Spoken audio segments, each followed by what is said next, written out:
We are live. Fantastic. Welcome, everyone, to another episode of Creative on Purpose Live. I am thrilled to have Patricia here with me. This is a show that's dedicated to helping you navigate the collision between the art of living and work that matters. I'm thrilled to have Patricia here with me today. We're going to get into some discussion about what we call gentle productivity.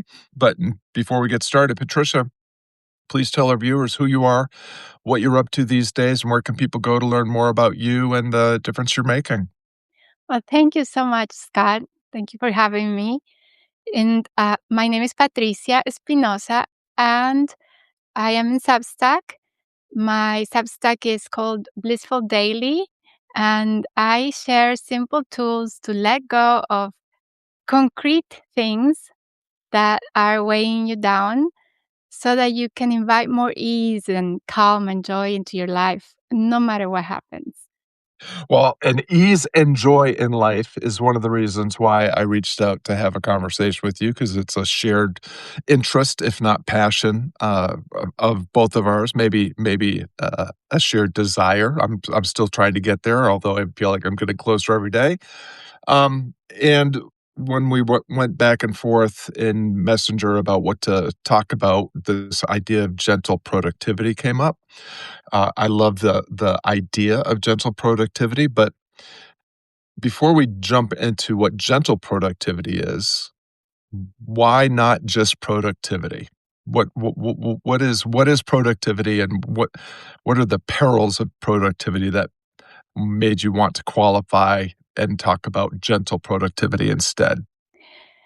I think to me it was a very important distinction because before I always felt inadequate about productivity. I always felt like I was really always feeling behind and like I couldn't keep up no matter what I was trying to do. And following all these productivity tips of the gurus or just whoever is teaching them was never really quite fitting to me until I discovered one of these coaches that I kind of follow is Catherine Mackenzie Smith from Cozy Business. And she talked about following your rhythms and your energy levels and let that be a marker and just really follow what is friendly to your nervous system. And ever since then, I feel like even though it would appear as in standard productivity terms, maybe not quite as strict, to me it's really working because I feel like I've done a lot more than I never ever did before. But at the same time, I feel I'm supporting myself instead of beating myself up. So Mm. that's really the distinction. Just being gentle in your mind with yourself, th- that's from where it stems from. And then you can actually maybe even take on maybe more than before, but you're not just having this inner turmoil. Yeah, I love that. One of the very first online gurus I ever followed and became a member of their mastermind or community, a paid community, was Michael Hyatt. And Mm. so Michael Hyatt comes from the publishing world. He published, uh, I can't remember his first name, but his last name is Miller. He talks a lot about story. He wrote Story his brand? yes, Story Oh, Brand, no. and his book, which I read, was called Blue Like Jazz, and then he moved from being an author to being kind of a story brand specialist, and Michael it launched his career. But Michael was a big time productivity guru. And I remember, like, what I loved about what you were saying is how you kind of felt like inadequate or less than when it came to productivity. And it and I felt the exact same way when I was part of Michael's community, because I'm a productivity fiend. Like, nobody can produce more than I can when I get myself in the zone and start Yeah. grinding it out. Like, I possess a lot of energy. I can be very focused. I can be very persistent and determined. And if you wanna get into a throwdown fight about who can produce more, I will I will die trying to beat you. And what I realized is that with that experience was that, well, number 1, it was an unfair playing field because Michael Hyatt is not producing by himself. He is producing with a team. So he has social media specialists, he has platform managers, he has, someone that's tracking his metrics and helping him with all of his video shoot. Like there's I can't compete as a solopreneur with someone that's an entrepreneur like Michael because he has administrative resources in terms of staff and in terms of revenue and all the things. As solopreneurs, we don't have that. So it took me actually a few years to realize that I wasn't going to win when it came to competing with Michael Hyatt. But the thing that I walked away with also that I think you're speaking to, and I'd like your take on this is, there is we are programmed to be productive. We are programmed to try to do more all the time. It's part of our biological evolutionary makeup, I think. But being productive for productivity's sake is a trap, and it's more helpful when you're productive on purpose, or maybe when you're productive for a specific purpose, as opposed to just being productive just to be productive. Um, I don't know if that brings up anything for you, but I was hearing a little bit of that in your answer. Oh, I agree completely because when you feel like you need to be productive, I think you could even go into these tangents of busy work because you're being productive. Like just doing, and producing. But are you really producing something that moves you forward or something? In my opinion, to me, the one metric is it really giving you joy? Are you moving something forward that you're aligned with fundamentally, purposefully? Is it meaningful to you? Mm, That really, to me, is the number one thing. Otherwise, you could be doing so many things, and especially in today's world, that there's so much noise and there's so much even pressure to be constantly producing content and output. But are you really? Is it making sense for you to produce all these things and to be keen on improving productivity for that purpose? mm, So that it's just about always about the relationship that you have with yourself, and how are you nurturing that, or maybe stressing yourself out unnecessarily. mm. So Yeah. that's what I would say. Just be truthful, have a really open heart discussion with yourself as to what it is that want you want to move forward. Yeah.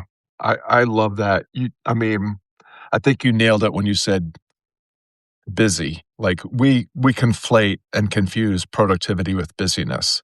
Mhm. And a lot of us, and I'll just speak for myself because this was definitely true for me. Like as someone that was often cheered or had an identity around being a productivity machine, being busy for busy sake, like what I realized as I was burning myself out and blowing up by being busy is like busyness is not productivity. Busyness is busyness, and we wave that as a flag or wear it as a medal. Like, look at me, Mhm. I'm so busy. And in some ways, it's a really seductive way from hiding from the other thing that you're talking about. Like, what does busyness look like when you're busy or when you're productive towards something that matters is what I heard you saying. Like there's productivity Yes. for productivity's sake and there's productivity for something that matters.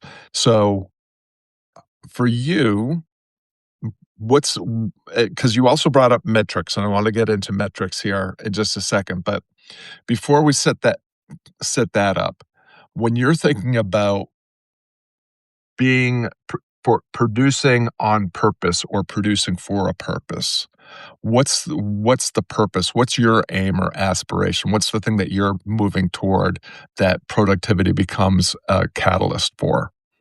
Oh, I love that question because I just completed a training earlier this year because it was the new year and all of that with a coach that I really admire. Her name is Evelyn Wise, and she talked about being self-guided and having your future self be that north star and that you're working toward. And so you have a process, or I did at least this process of really what is it that you want to work toward in life. I mean, when like you're maybe 90 or 80 or maybe not even that far away, a year from now, what is something that I wish I will have accomplished or or created for my life and for myself. And so that's what's moving me nowadays. And I feel that it's gentle, again, that word, because it just feels so authentic. It feels like, it's not separate. Like my life is here and I have to produce this content for my work or for my project or for my endeavor, whatever it is. But rather it kind of the two of them blend together so that my life becomes the content kind of thing, because that's what I'm striving to get at. And this is my journey from here to there. And so maybe I can document that and see, hey, I'm struggling with this, but here it is what I'm doing. And maybe produce that type of content from a authentic and heartfelt, but also so something that I myself am pointing at. I haven't mastered. I haven't yet figured it all out, but I'm working along with everybody else, right? Because we're all, I guess, doing the same thing. So that would be my purpose or my place from which I'm sort of walking toward and walking from at the same time. I don't know if Yeah. that answered your question. No, absolutely. I love that. That's a you used a couple of phrases and a couple of words that I think are really important. Like, we are all becoming something. Who we will be tomorrow is not gonna be exactly the same as who we are today, and this who we are today is not exactly the same as yesterday. But a lot of that emergence, a lot of that becoming is just it's happening kind of unconsciously and subconsciously, which at the same time involves a lot of just repeating today what I did yesterday, and I'll probably repeat most of it tomorrow because if you're not clear about where you're heading, then it's hard to come up with a plan. And so when you talked about that idea of future self, it really resonated with me because I wrote a blog post years ago called Conspiring with Your Future Self. Mm, In other words, have an idea of what you actually are becoming and then have that person talk to who you are now. And exactly. you're like, what are the sunk costs that you need to let go of now so that you can become the person you want to become? What are the things that are missing, broken, or needs work now that you need to start working on to become that person that your future self will thank you for? I think that's a really powerful thing. But you also mentioned integrated, which is something I wrote about in my last book, Onward. You know, how do you move forward? How do you cultivate this emergence as a fully integrated whole, someone that is emerging based in and of itself, right? It's like integration is just you are what you are. You are an integrated, sufficient whole as you continue to try to evolve or emerge into something slightly better. Um, so those were just a couple things that came up to me. I don't know if you have any additional reflections on that before I start hitting you up with metric Uh, questions. yes, I do, and I love those reflections that resonated with you. But also, I there's something else. I think that the concept of the future self is so powerful as well because we're constantly evolving. There's nobody out there, I don't think, that you're just a static person or energy. I mean, we are never just to be s- stalling, right? So I, for example, I remember I spent 10 years of my life translating the teachings of Abraham Hicks into Spanish with their permission, of course. And eventually I started to view them, to view these teachings. uh, it wasn't resonating as much anymore. I was starting to learn or see things from a different perspective. And I tried to pivot in my channel, and it was a huge community, almost 100,000 subscribers in my YouTube channel, and they weren't ready for a pivot. They wanted to continue to hear Abraham's translations, and I wasn't uh, ready to continue anymore.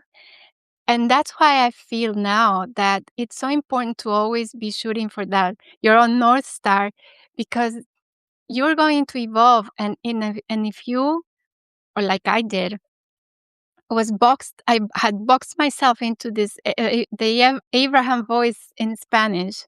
That was me.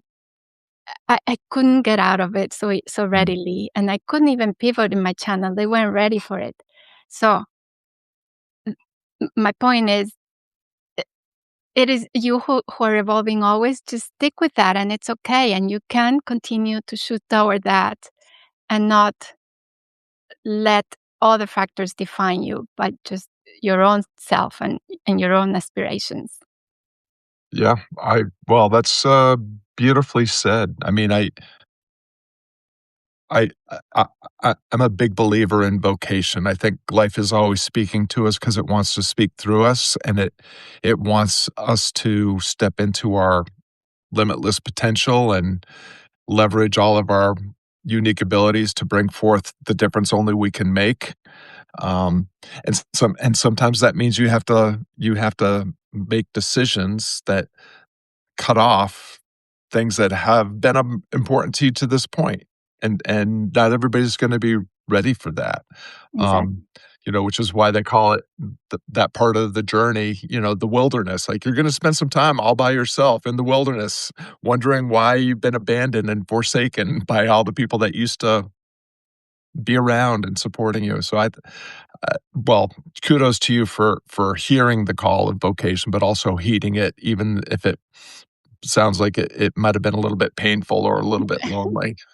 There was a lot of heartache, I can tell you that. But there's also something beautiful that emerged because eventually it was led to Substack, and I'm loving the ability to for you to create what's calling you now. And the community is incredibly supportive, and it's just a lovely space that I wish it's kept that way for a long time to come. Yeah, but we'll see. But there's always gonna be another place to go. One of the beautiful things about Substack is if things change in ways that we personally are not happy with, we can take our the community that we've created and Yeah. take them with us somewhere else. You what you were just saying really ties beautifully into this idea of what that you brought up earlier around metrics and something I've been thinking about a lot lately, which is false proxies. So, you know, we are creatures that are often driven by, I think, three major things: fear, uh, fear, identity, and affiliation, or fear, status, and affiliation. Right? We have anxieties about what's not known and about the future because it's uncertain. So oftentimes we make decisions based on our anxieties or our fears. We are status driven creatures. We like to know if we're up or down and how we compare to other people or our own expectations or other people's expectations. And we are driven by affiliation. Who are the people that believe what I believe, and how do I define myself against all the people that don't believe what we believe? And so when it comes to measuring our progress, the metrics that you mentioned, I think sometimes it's really easy. Like you had this YouTube channel that where you had 100,000 subscribers. That's a metric. It's impressive, but you had to make a decision. Does it matter based on who I want to become now? And again, I'm just really inspired by the fact that you could say, actually, no, that doesn't matter to me right now because I want to go in this direction. And that means maybe I'm going to have to pivot or start over or say goodbye to some of these people or most of these people. Um, but the thing about false proxies is we're kind of seduced into to measuring them because they're easy to measure. Like this is one of the things I worry about with folks that kind of blindly just join a notes boosting program or chase notes as like a growth tool. Like a viral note is exciting and I get it, but is it really getting you closer to what you want? Or are you chasing virality for virality's sake? Are you boosting posts just for the sake of being boosted, as opposed to what we were just talking about, which is I know where I'm going now. I've defined the gap between where I am and where I want to be, and I've made some decisions about my best guesses, my best assertions for it. This is what I need to do now to start to get there. And if you're just chasing likes and followers and even subscribers, that might not be the best way to get where you want to go. So when you mention metrics and that this idea of false proxies makes sense to you, like when you made this pivot, when you changed platforms, what were the things that you were measuring to see if this new direction was resonating and if the messages that you were sending were attracting enough of the right people? Well, I think we can all relate to what you're saying. As creators, we obviously want that our work uh, have some sort of reception and a following. Ideally, of course, that it is such a wonderful feeling to see that maybe you're making an impact in people's lives and to receive those messages. I think to me, uh, when throughout my life in YouTube, receiving this messages, hey, thank you so much, this is really changing my life, or thank you for these beautiful messages that you're putting that you're translating and making available for us, or whatever. That was my fuel. I have to say, that was my fuel. I lived for those moments. Of course, the message itself, when I believed in it completely, was just beautiful for me to be able to do that. But it's true, we're torn. And now, for example, here in Substack, starting from zero, that is something that I feel myself sometimes wish, oh, it's growing too slowly. I wish it could slow faster. I catch myself with that. But then again, as soon as I do, I am a practitioner of letting go. In fact, I Mm, am a trained facilitator for letting go in the Sedona method, which is a beautiful method I've discovered in my spiritual growth. And I always tend to let that go and then center myself to what really is driving me, and is the ability to create, share from the heart, share authentically what has been working for me and what I know works or worked for a lot of my audience when I have my Spanish speaking audience, and return to that center.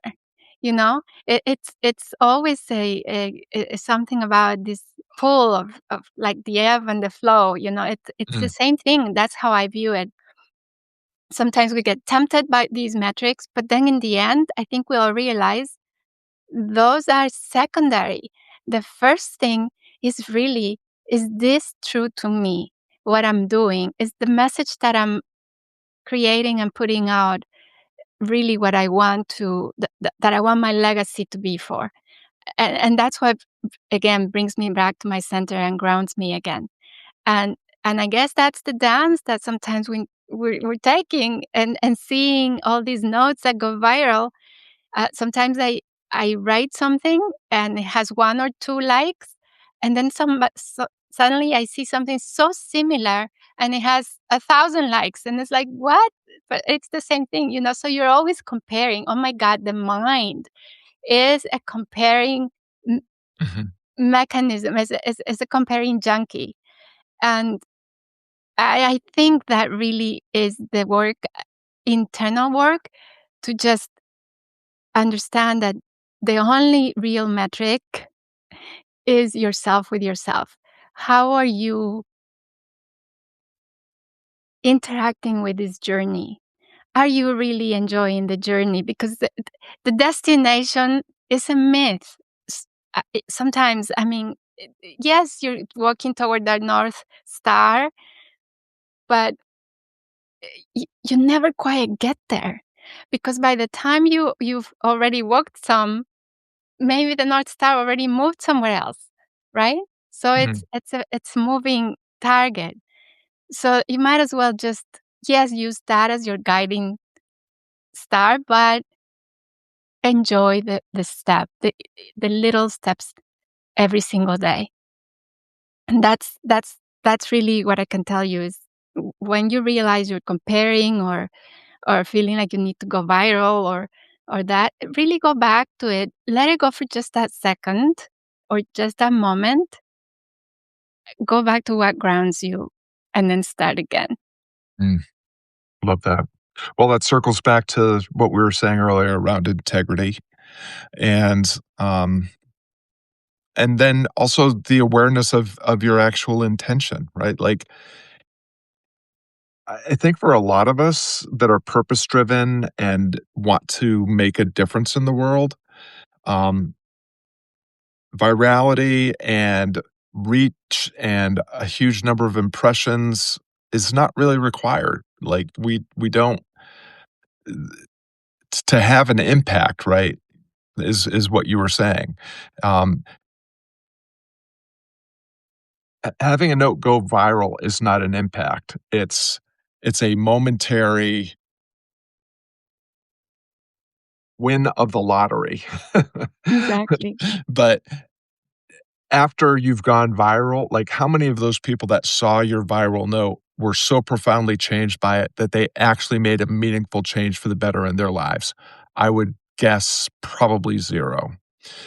And at the same time, when you are focused at what my friend and mentor Seth Godin calls the smallest viable audience, when you're really clear about these are the people I seek to serve, this is the promise I am making them, and this is the change that is on offer if they do the work, eh, you know, eh, that will facilitate that promise.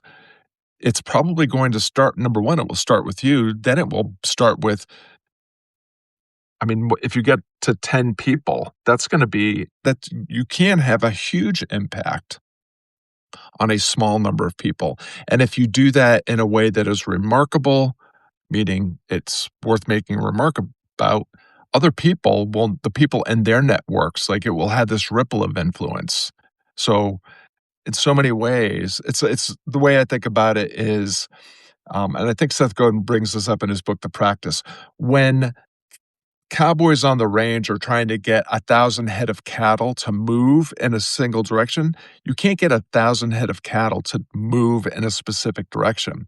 What they do is they try to influence 10 head of cattle, and those 10 head of cattle influence other heads of cattle within the herd, and by just that little tiny bit of influence, they actually enact this profound change Mhm. in the entire direction of the mass, right? And so, That's um, beautiful. yeah, it's just a way, it's a way of it's a way of thinking about it that makes you realize that you're probably having a much bigger impact than you think you're having already. Mhm. It's also, in my experience, it scares a lot of people because now it's like, holy shit. now I'm on the hook because I actually am having an impact even when I don't go viral. Right. And now I'm responsible for that. And now I am responsible for now that I see that, I can't unsee it. Like, now I'm kinda responsible for repeating this until I make the change in the world I wanna make. And that could be that I think in some ways that's more frightening than thinking that you're never gonna have an impact at all, because there is that level of responsibility that, you know, that comes into it, and that's a whole 'nother set of issues to navigate. Well, I wanna we've successfully avoided talking specifically by name this idea of gentle productivity, although I think everything we've said speaks to the idea of gentle productivity, but I wanna begin and wrap up with that part of the conversation. What is gentle productivity, and what what does it require, and what impact has it had on the way that you think about the difference that you're making in the world? To me, gentle productivity is being able to respect my my own rhythms, my own fluctuating levels of energy without forcing myself to work with me, not against my body and my patterns of energy, like I said. But above all, not to be uh, hard or punish myself, to Mm. be gentle with my own nervous system. It's about really not breaking you inside. But when you punish yourself, you didn't get enough to do checked in your checklist today, or your to-do list. Uh, Not going through the busyness, but rather the meaningful. That up to me is gentle, respecting that. And so I think there was a second part to your question. I No.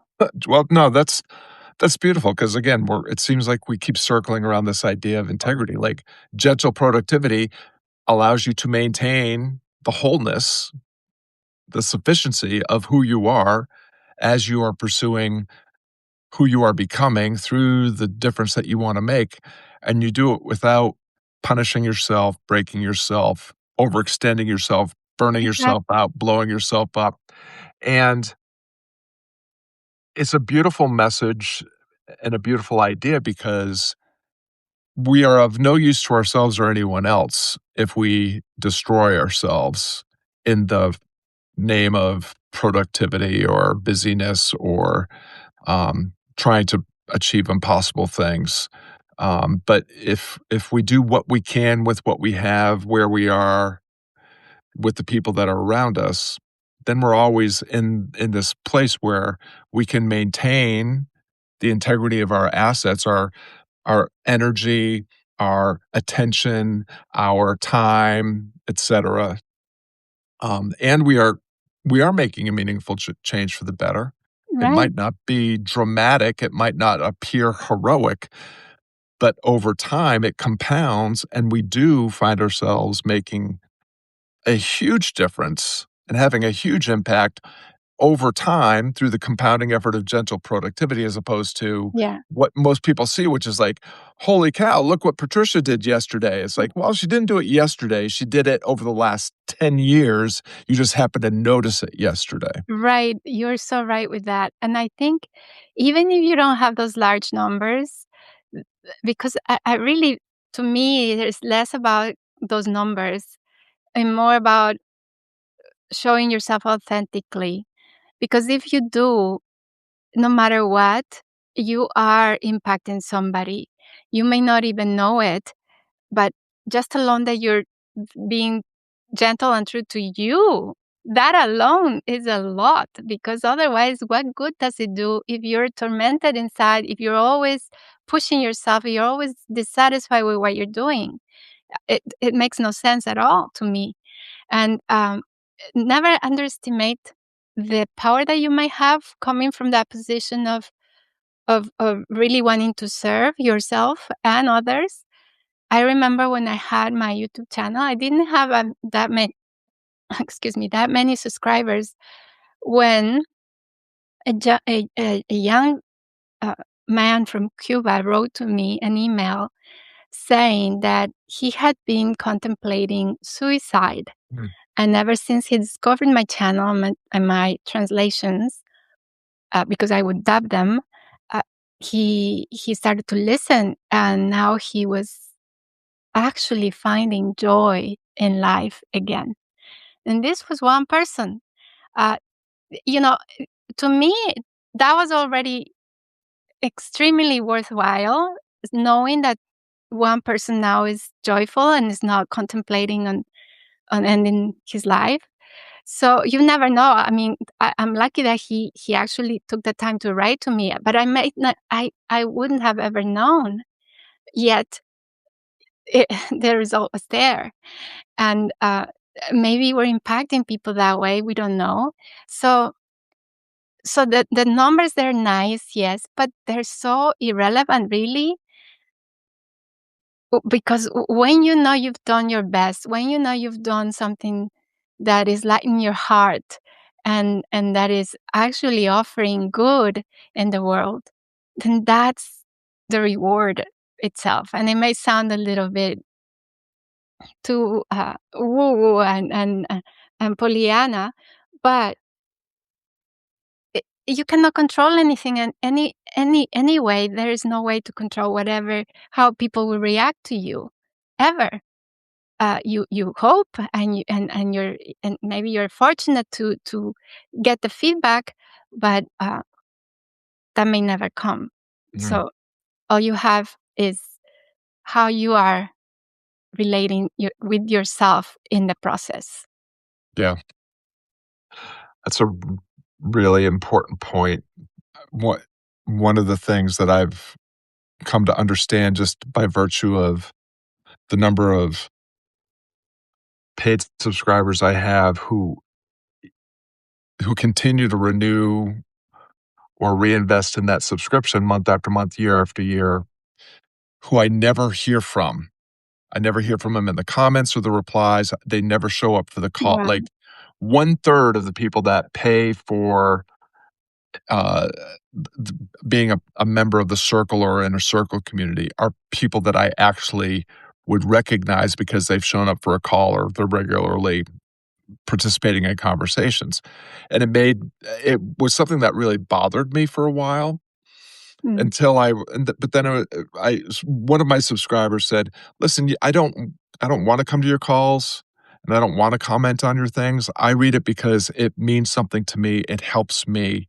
And that's why I keep like," and it was like coming to terms with what I see as the value in what I do doesn't really matter. What matters is the value that other people are deriving from the content. And so what you're talking to reminds me of like most of the people that we have an impact on, we will never hear from and we will never see the impact. And Mhm. yet it exists. And like your your viewer from Cuba, like every once in a while you get a little picture that holy shit, this is working. Mhm. And that has to actually be enough because that one person was speaking for probably Yeah. tens or hundreds of other people that you'll never hear from. It's a really powerful, it's just a powerful thing to contemplate. And I guess what I'd love to wrap up with, Patricia, is with that insight that you just kind of arrived at or just shared, you know, knowing that we probably will never fully see, and we certainly are not in control of the impact that we're going to have and are not going to bear witness to the full extent of the impact we have. What is the thing, what are the things or what is the thing that helps you persist? Like knowing that we're never going to fully see it to its full realization, at least the one that we have in our head, knowing that we're not gonna see fully the impact it's having on a much broader community of people than are actually letting us know. How do you persist in the difference that you wanna make, without all of that validation and without all the metrics speaking to you and cheering you on? What's the thing that keeps you going?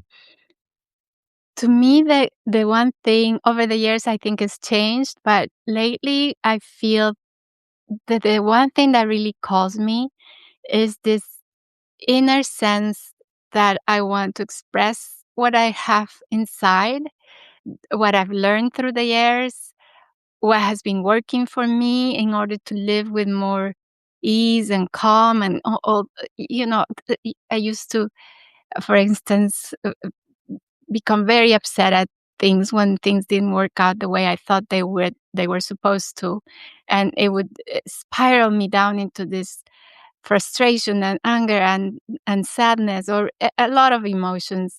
And through the years, I've been able to overcome that, and now all I honestly can say what's in front of me. It doesn't bother me either way or the other. I just take it as feedback and and just continue to go anyway because I have this need or this calling to express or share uh, what is doing me good, and hopefully it will do good to others as well. So that is to me something that's calling me constantly. The ability to maybe be of service, or at least the hope that I can be of service. And um, I also think maybe when I'm gone, my grandchildren, I don't have grandchildren yet, but hopefully I will someday, and they will get to read a little bit about their grandmother and say, "Oh, this is what she was or believed." And that's something, of course, more personal, but it's a neat thing for me to be able to think that they can probably learn about me through that. And really, in the end, it's just about creating something like this north star calling me, so I'm shooting to get there someday, and sort of documenting the journey and the process. Mm, So that is in a way it's a kind of a selfish uh, aspiration, but it isn't really, because it really feels me to be able have a sense of community and a sense of we're synergistically here, all helping each other and making ourselves maybe just life maybe just a little bit brighter. So yeah, that's really what calls me a lot. I try not to let the numbers be the driving factor, and when they are, I try to let go and just align again with what's important. And yeah, of course, the more people will see you, the more impact you can have. That's obviously true, but you don't need to have a lot of people to make an impact. And whatever is there at the moment, you can embrace and then go from there. And like you said yourself, everything is compounding.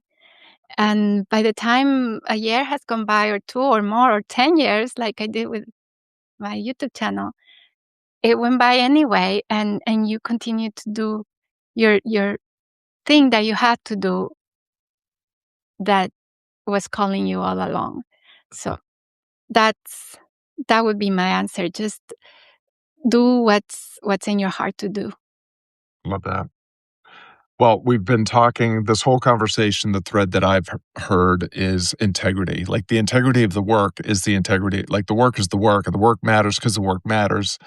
And the metrics that other people might use to measure whether the extent of the impact matters less than the fact that you uh, decided and dedicated yourself to making a difference that does matter regardless of the number of people. Like, one of the things I write frequently about is legacy, like you were just sharing about your desire that, you'll be remembered by your grandchildren. Um, we're kind of trained to think that legacy is the money and monuments we leave behind, but it's actually legacy is the difference you made while you had a chance to make a difference. Oh, Um, nice. and and I we love don't know what the ripples of influence or impact are going to be going forward in the future. It might feel not much in the moment we're in, but we don't know, even while we're still walking the earth, the extent of the impact, and we certainly don't know what happens after we're gone. So, right. yeah, that was a beautiful way to wrap it up. I really appreciate your time, Thank Patricia. I you. appreciate you and your work. For those of you that are watching, be sure to click on Patricia's little Substack tag and check out her Substack and all the things that she's up to. She's doing amazing work. I really appreciate the gift of your wisdom and experience and what you've shared with us here today, Patricia. And for everyone that has arrived late or watching in replay, please drop a comment or let us know what takeaways, lessons, ahas you're going to move forward from this conversation. If you have questions, drop them in there as well. Thank you very much, Patricia. Thank Enjoy the you. rest of your day. I loved being here today. Thank you. All right. Bye bye.